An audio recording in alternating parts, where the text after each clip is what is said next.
Bem-vindos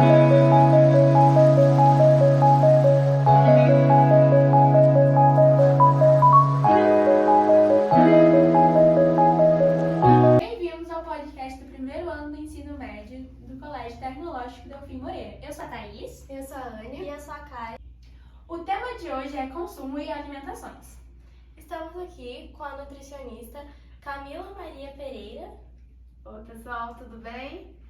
Bom, pessoal, me chamo Camila Maria Pereira, sou daqui de Santa Rita, do Sapucaí.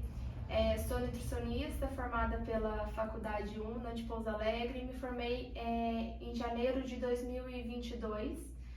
E de lá para cá eu venho trabalhando de duas formas, prestando consultoria para uma cozinha industrial e atendimento clínico. Hoje eu divido uma sala com uma nutricionista daqui da cidade já, e é onde eu atendo não todos os tipos de público, mas eu atendo adolescentes a partir de 14 anos e até idosos. O infanto juvenil que eu não atendo, tá? Vou passar a palavra para as meninas, elas vão iniciar as perguntas e espero atender da melhor forma possível hoje. Nós trouxemos algumas dúvidas para a nutricionista e a gente vai tirar e vamos gravar todos para vocês. Tá, vamos lá. A primeira pergunta é, na sua opinião e em seus conhecimentos, problemas psicológicos influenciam na nossa alimentação de maneira negativa, em excesso, ou até mesmo na diminuição? Por quê? E quais são os riscos? Os alimentos e as emoções interferem na nossa alimentação, tá? Muitas das vezes a gente acaba descontando na comida as nossas emoções, sejam elas as emoções positivas ou negativas. E o que mais preocupa a gente é quando a gente desconta na comida as emoções negativas, porque ela acaba desencadeando depressão, acaba desencadeando outras doenças como diabetes. E tem também casos que em algumas emoções, tanto positiva quanto negativa, que inibe a nossa fome, a nossa vontade de comer. E isso atrapalha em questões das nossas vitaminas, atrapalha em questões dos índices proteicos, de carboidrato e de lipídios, que são as gorduras boas do nosso organismo, devido a essa falta de alimentação, tá? Então, tudo em excesso é prejudicial à saúde, tanto quando a gente desconta uma emoção na alimentação e come além do que é permitido, além do necessário daquele momento, e quando a gente deixa de comer por não sentir fome, por estar triste ou feliz demais. Certo. A próxima pergunta é que a renda das pessoas no Brasil é uma questão muito importante. E você acha que, a renda ou quanto uma pessoa ganha acaba influenciando na alimentação dela? Não deveria influenciar, mas infelizmente influencia. Muitas das vezes o indivíduo acaba falando assim, eu não vou me alimentar bem porque tá caro, eu vou comprar o que tá mais fácil, o que tá mais acessível no momento.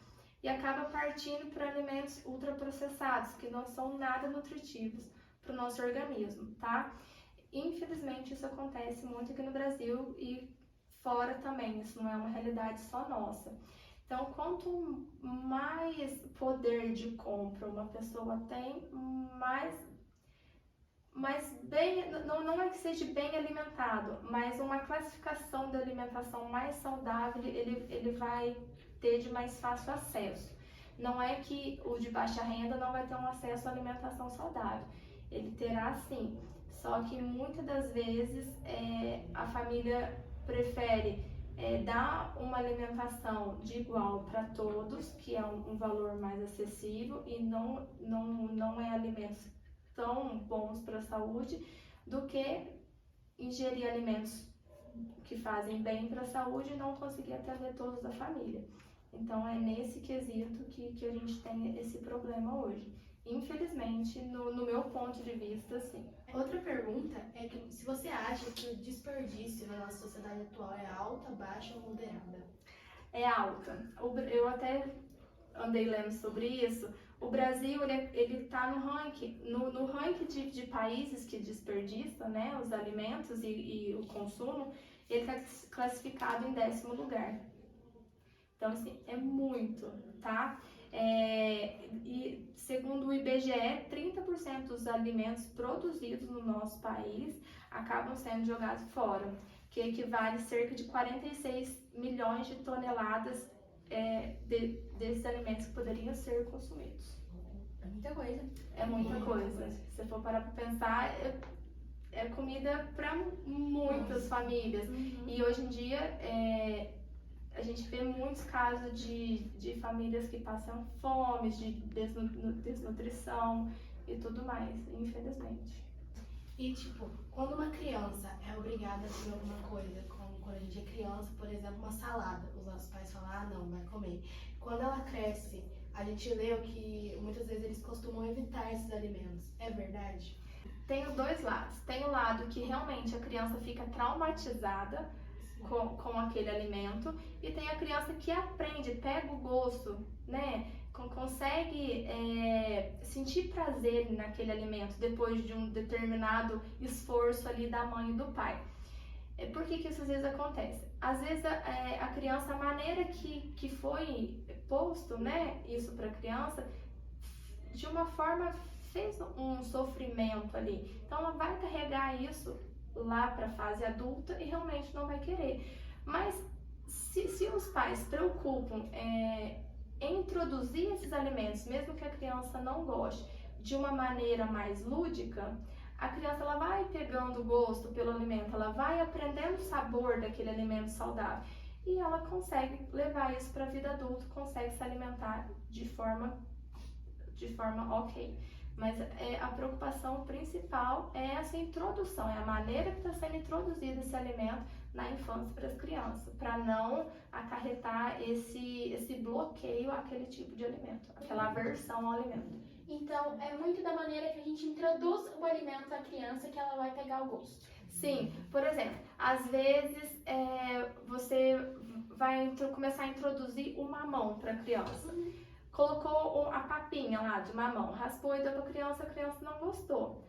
Não é que ela não gostou de primeiro que você nunca mais vai dar, ou se ela não gostou de primeiro você vai começar a forçar. Não é isso. Se ela não gostou dessa forma, na próxima apresente de uma forma diferente o mamão, às vezes numa vitamina, às vezes picadinho, você entendeu? Ou dá um pedacinho na mão da criança, se a criança já estiver conseguindo segurar sozinho, se alimentar um pouco mais sozinho, fica ali por perto observando para a criança também não engasgar. Mas não obrigue, vai apresentando novas formas, que assim ela vai pegar gosto pelo alimento. Camila, você pode dar, conselhos pra gente de como ter uma alimentação mais saudável, uma vida mais estável, assim, em questão de alimentação? Claro, o primeiro passo é reduzir o consumo de açúcar, né? Não só o açúcar em si, o açúcar cristal, o açúcar refinado, mas também reduzir a ingestão de bolos, de bolachas, principalmente as bolachas recheadas. O sorvete contém muita gordura, a não ser que o sorvete seja realmente de fruta e gelo, ou fruta e o leite, aí ok. Mas tem muitos sorvetes que contêm muita gordura e essas gorduras não são nada boas para o nosso organismo. Evitar o refrigerante ou cortar, dê preferência ao zero açúcar. Se for uma pessoa muito chocolatra, vai para o chocolate mais amargo, chocolate 70% de cacau, tá?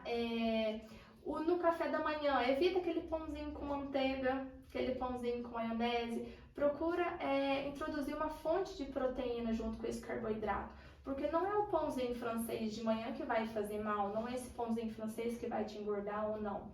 É a maneira que a gente consome ele. Então, sempre introduzir uma fonte de proteína que você tem em casa, ou seja, um ovinho mexido, um requeijão, um creme de ricota, um queijo Minas, o que tiver que seja fonte de proteína, tá?